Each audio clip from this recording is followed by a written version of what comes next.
পুঁই শাক দিয়ে চিংড়ির ঝোল রান্নার জন্য প্রথমে একটি কড়াই গরম করে কড়াইয়ের মধ্যে পরিমাণ মতো তেল দিয়ে হাফ কাপ পেঁয়াজ কুচি দিয়ে পেঁয়াজটা একটু নরম করে ভেজে নিব।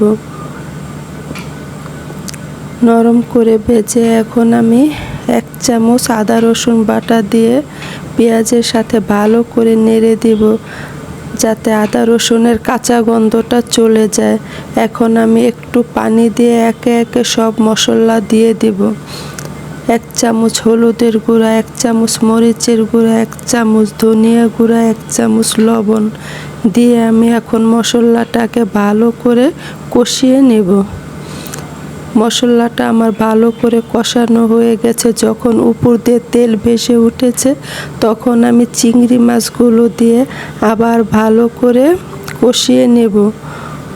চিংড়ি মাছটা যখন ভালো করে কষানো হয়ে যাবে তখন আমি পুঁই শাকের ডাঁটাগুলো আগে দিয়ে দেব, কারণ শাক সিদ্ধ হতে তো বেশি সময় লাগে না, আর ডাঁটাগুলো তো সিদ্ধ হতে সময় বেশি লাগে। এই কারণে আমি ডাঁটাগুলো আগেই দিয়ে দিলাম। দিয়ে এখন আমি একটু পানি দিলাম ডাঁটাগুলো সিদ্ধ হওয়ার জন্য। পানি দিয়ে আমি ঢেকে দেব বলক আসলে।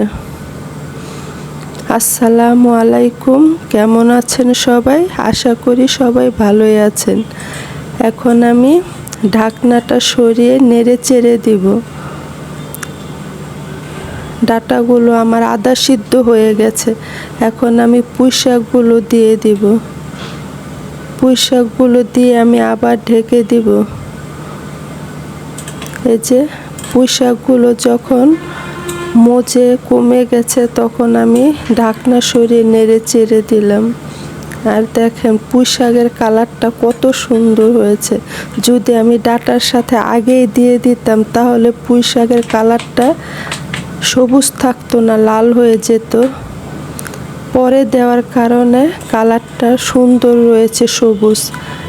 এখন আমি ঝোলের জন্য পরিমাণ মতো পানি দিলাম। দিয়ে যখন তরকারিটা বলক উঠে যাবে তখন আমি আবার ভালো করে নেড়ে চেড়ে দিয়ে আবার একটু ঢেকে দেব। এই যে 10 মিনিট পর আমি ফিরে এলাম। শাকটা আমার পুরোপুরিভাবে এখন সিদ্ধ হয়ে গেছে। এখন আমি 4-5টা কাঁচামরিচ দিলাম, আস্ত ফেলে দেইনি। এই কাঁচামরিচটা ফ্লেভারের জন্য দিয়েছি। দিয়ে আমি আবার একটু ঢেকে দিব। তরকারিটা এখন আমার পুরো রেডি। আর দেখেন দেখতে কত সুন্দর হয়েছে, আর